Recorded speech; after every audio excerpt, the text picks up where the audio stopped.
Okay, let's come back to this discussion of motion and calculus, which I cannot spell. Calculus? Lus. Truly straining myself to the fullest extent of my abilities. Alright, in class we were talking about this from a differential calculus perspective. From differential calculus, we were going from position to velocity to acceleration every time taking a derivative with respect to time. That's nice and good and, kind of makes sense graphically if we're looking at it.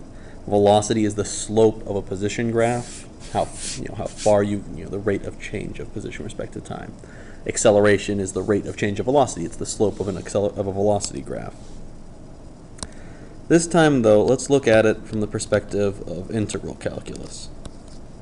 And integral calculus is trying to go the other way. It says, if I have an acceleration, what does that mean in terms of a change in velocity? If I have a velocity, well, that's apparently a very cyclic argument the way that I set that up. What does that mean in terms of change of a position? So it's kind of asking the same ideas, but in a little different way. So let's start at the very beginning, which, as we know from The Sound of Music, is a very good place to start. We will take the case of constant acceleration, which is a nice, reasonably simple case. It does a fair bit for us. So we'll say that a is equal to some constant, we'll call it c. So now we want to know, alright, so if I'm accelerating, this means what? Well, this means that my velocity, wow, I am struggling with the spelling. My velocity changes by c meters per second every second, right? That's what an acceleration means. If it's constant, then it's always doing that. So what I might ask is, after some time, what is my velocity?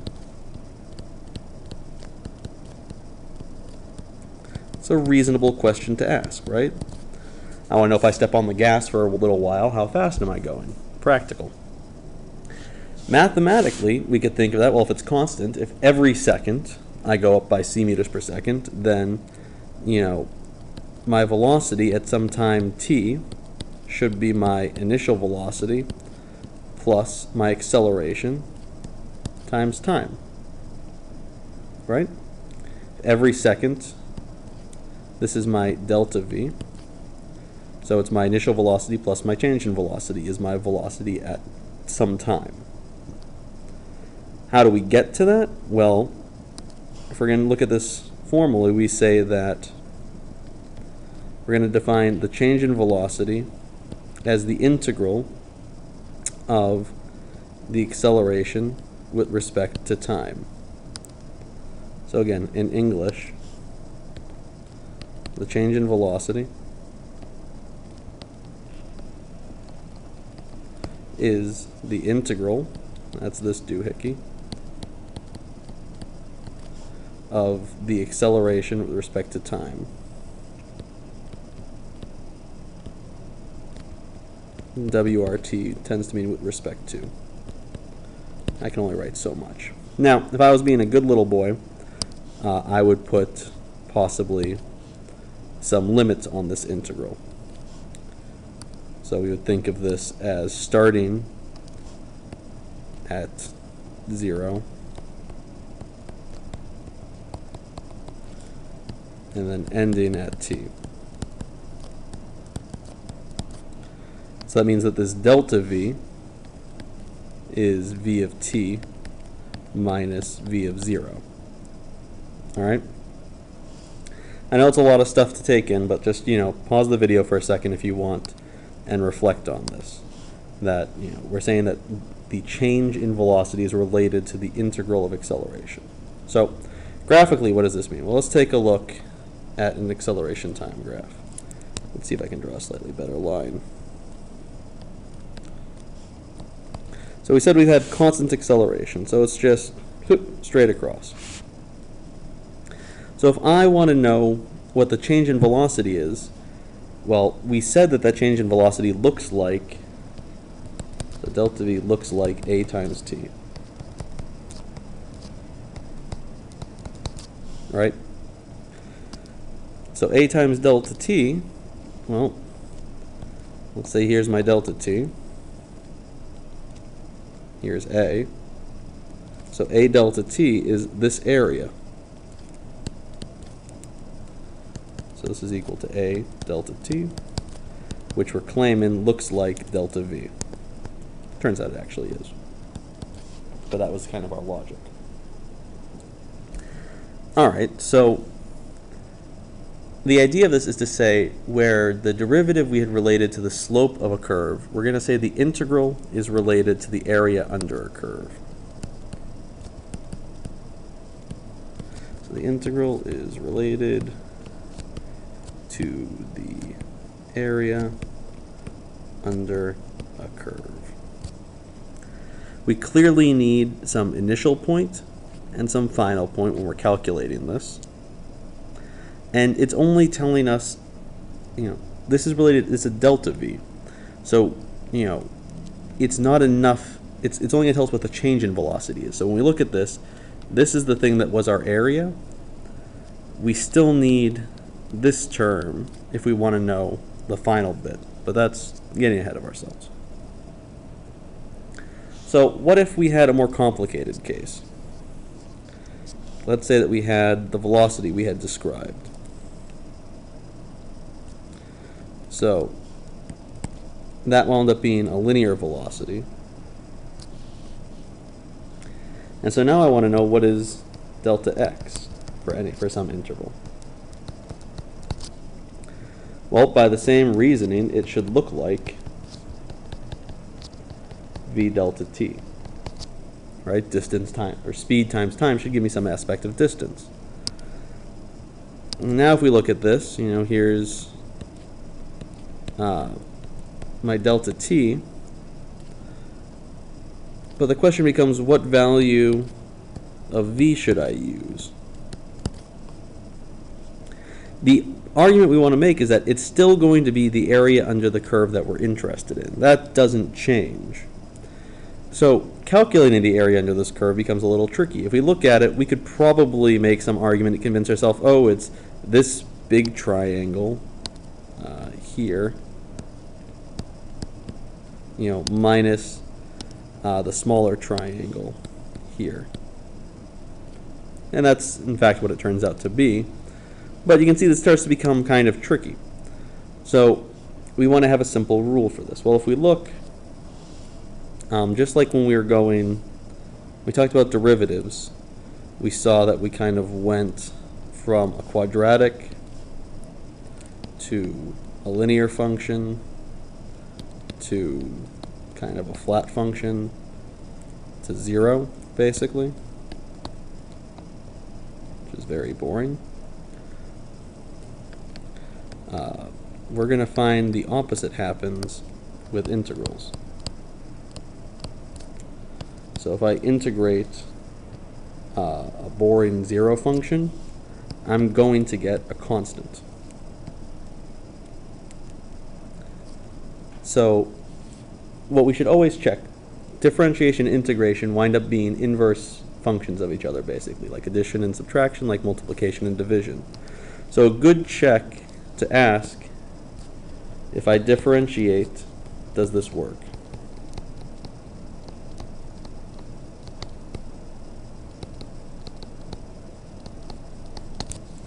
If we look down here, if we differentiate, a constant function, we get 0. So that checks. If we integrate this, we find that we get a linear function. And if we integrate a linear function, we find that we get a quadratic function. So these two processes are, again, mirror images of each other. And again, the math for this is a little, you'll get there, and we'll practice it a bit, but I just kind of want to give the big picture overview. So, yeah. if we want to actually do this out by hand with a function, so we're going to do one more thing here. So rules for polynomials. All of the stuff that we're getting at, that we're moving up and down kind of a polynomial chain, this is kind of the backbone of most calculus. We'll talk about at some point, how to differentiate and integrate trig functions and how to do more complicated functions, but it's easy enough to start with polynomials. So by a polynomial, I mean some function f of x that looks like, a constant plus a linear term plus a quadratic term and so on. All right, so an nth order polynomial has terms up to x to the n. So the rule for this, when we differentiate, we say that f prime of x, or df dx, is equal to, and what we're going to do is look at this term by term. So we're going to differentiate the first term, we're going to differentiate the second term, we're going to differentiate the third term, and then we're basically going to hope that we see the pattern and get sick of this. So we said that if we differentiate a constant, we get 0. If we differentiate a linear function, we get a constant. It's going to be a1 in this case. If we differentiate a quadratic function, we get a linear function. It's going to be 2a2x.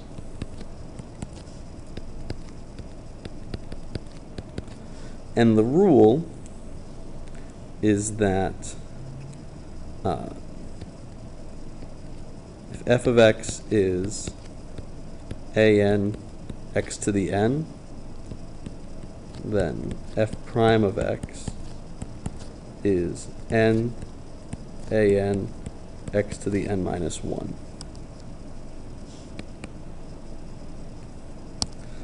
So basically what happened, we dragged this, we reduced the power of the polynomial by 1, and we kicked that down as a coefficient. It's not a terribly complicated rule as far as rules go. Now, if we want to integrate something, so let's say I have a function f of x, and f of x is equal to a0 plus a1x. Shockingly enough, it's a very similar function. I want to know what is, let's say, uppercase f of x, which is going to be the integral of this function with respect to x.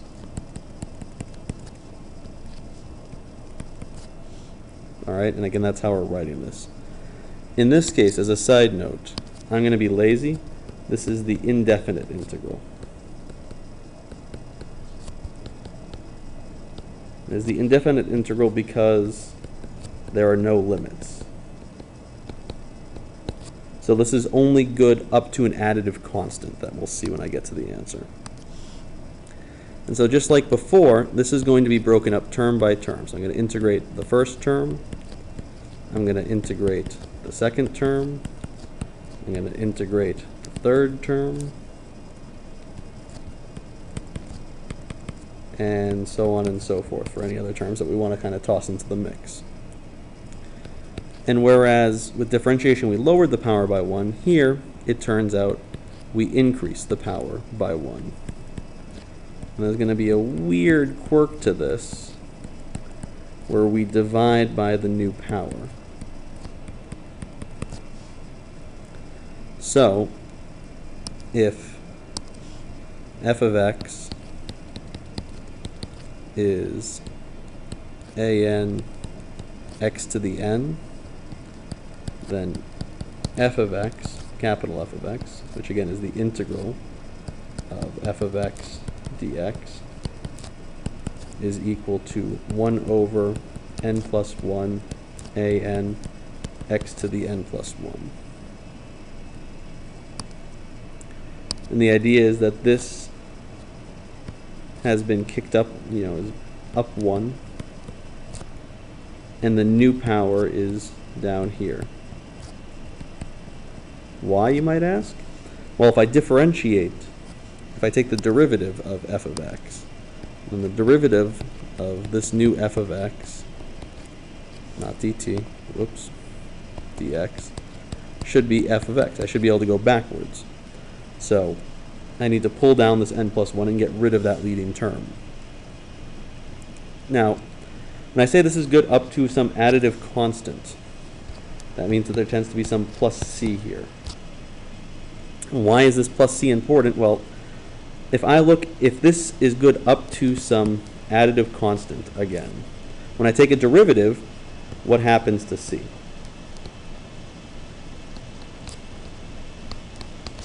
I'll leave you to think about that for a little while, I guess. I realize there's a lot to take in. This is, this is basically the point of a first semester course in calculus. We're going to get some time to practice it and hopefully make some of the ideas sink in a little bit more. But the big idea is that by differentiation, we can go, we take a derivative of position to get velocity, we take a derivative of velocity to get acceleration. In terms of integration, we integrate acceleration to get a change in velocity. We integrate velocity to get a change in position. And we're relating these to either slopes or areas.